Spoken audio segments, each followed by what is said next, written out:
Welcome to The Explainer. Today, we're diving into one of Plato's absolute masterpieces, the Phaedrus.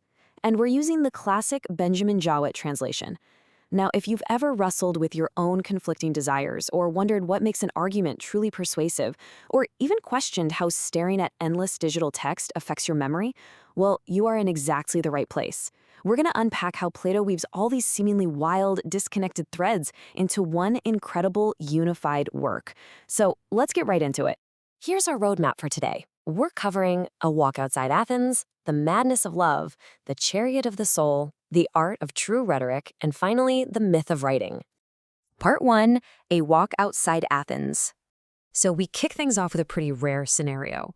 Socrates notoriously never leaves the city of Athens. He's a city guy, right? He loves the streets, the marketplace, chatting with the locals. But here we find him stepping outside the city walls for a long, leisurely walk along the river Ilissus with his young friend, Phaedrus. And what gets him out there? A text. Phaedrus is hiding a written speech by the famous rhetorician Lysias under his cloak, and he's been obsessively memorizing it all morning. Socrates actually jokes that he's like a hungry cow being led around by a dangling piece of fruit. He's just so desperate to analyze this text that he lets Phaedrus lead him totally out of his element. The setting here is incredibly important. Plato grounds us in this really lush, poetic natural space.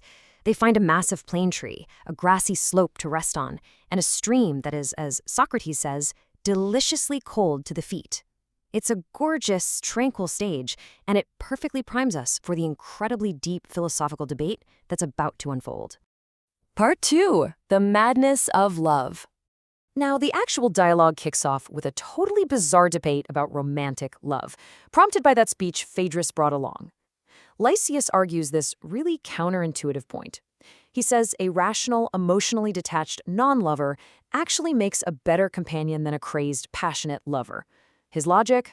The non-lover keeps their self-control, they don't get jealous, and they're just easier to be around. At first, Socrates plays along. He even delivers a better speech making the exact same argument. But then he gets a strike of conscience. He completely recants, vehemently arguing that the madness of the lover is definitely not a sickness to be avoided. In fact, it's our greatest blessing. Socrates totally flips the script here. He explains that this madness isn't some human flaw. It's a divine intervention. He breaks it down into 4 distinct forms of divine madness: prophecy, mystic purification, poetic inspiration from the muses, and then the absolute highest and most powerful form of all, love. This kind of madness actually awakens the soul. It jolts us out of our boring, mundane routines and literally points us toward eternal truths. Part 3, The Chariot of the Soul.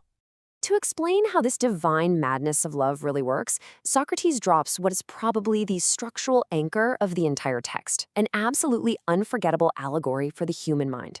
He asks us to imagine the soul as a chariot. You have the charioteer, who represents reason, steering the whole thing, but pulling the chariot are 2 very different winged horses. One is a noble, upright steed who loves honor and listens strictly to the charioteer's commands. The other, a dark, crooked, fierce rebel of a horse. This one represents our base, carnal appetites. It's completely deaf to reason and basically only responds to the whip. As you can imagine, it's a constant, agonizing fight for control. When the soul sees true beauty here on earth, like the face of someone they love, that dark steed just loses its mind. It recklessly lunges forward, wanting to physically consume and possess that beauty. But the charioteer, suddenly struck by the memory of divine, heavenly beauty, is thrown back in absolute awe. And with the help of the noble steed, the charioteer desperately fights to pull that wild, dark horse back. And Plato makes it clear this is not a peaceful process. It is a brutal, violent internal struggle. The charioteer pulls back so hard on the reins that he literally covers the dark steed's jaws with blood. But eventually, reason tames base desire. Once that wild horse is humbled, the lover's soul can finally follow the beloved with genuine modesty and holy fear. And it's exactly this restrained, reverent kind of love that makes the soul's lost wings physically ache, sprout, and grow back, preparing it for its ultimate flight toward the heavens. It's just an incredible image. Part 4, The Art of True Rhetoric. Having just mapped out the human mind so vividly, Socrates makes a massive pivot.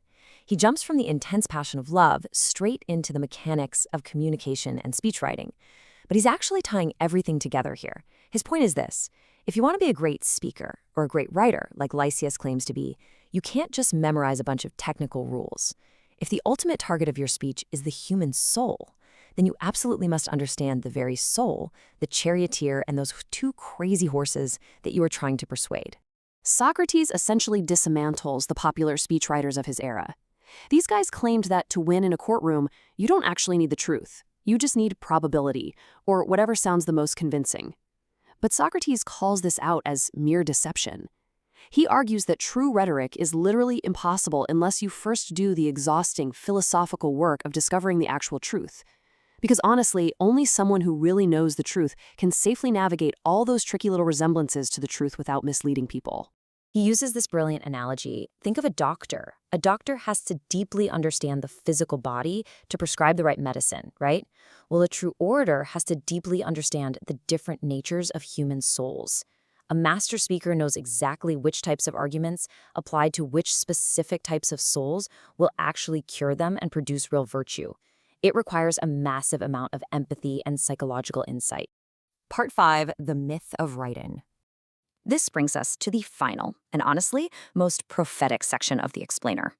We get Plato's biting critique of what was, at the time, a cutting-edge piece of technology, writing.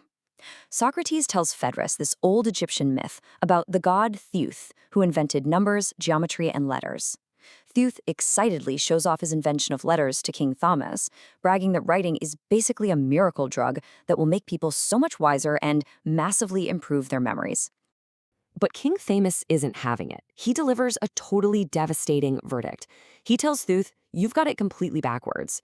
He warns that consuming written text won't give people deep wisdom or better memories. It's actually going to create forgetfulness. People are going to stop using their internal memory and just rely on external marks on a page.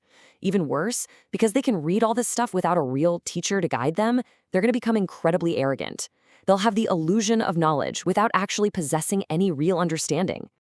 Socrates expands on this by comparing writing to a painting. A painting looks alive, but if you ask it a question, it just stares back at you in solemn silence. Writing is what he calls a dead word. It gives the exact same, unvarying answer to every single person who reads it. And if that text is misunderstood or attacked, it has no parent to protect it. It literally cannot defend itself. True education, Socrates argues, only happens through the living word.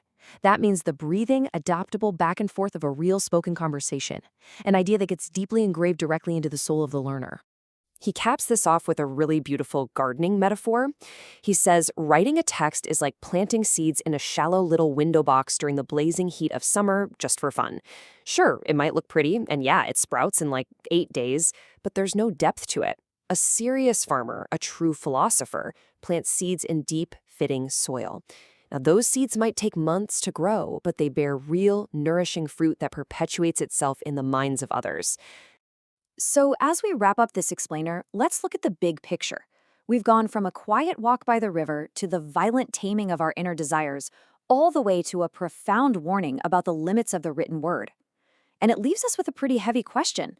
In our modern era, where our pockets are constantly buzzing with infinite digital dead words, and we just endlessly scroll without ever engaging in rigorous dialogue, are we actually cultivating living truth in our souls? Or are we just drowning in a semblance of it? Definitely something to chew on, the next time you tap Read More. Thank you so much for joining us, and keep seeking the truth.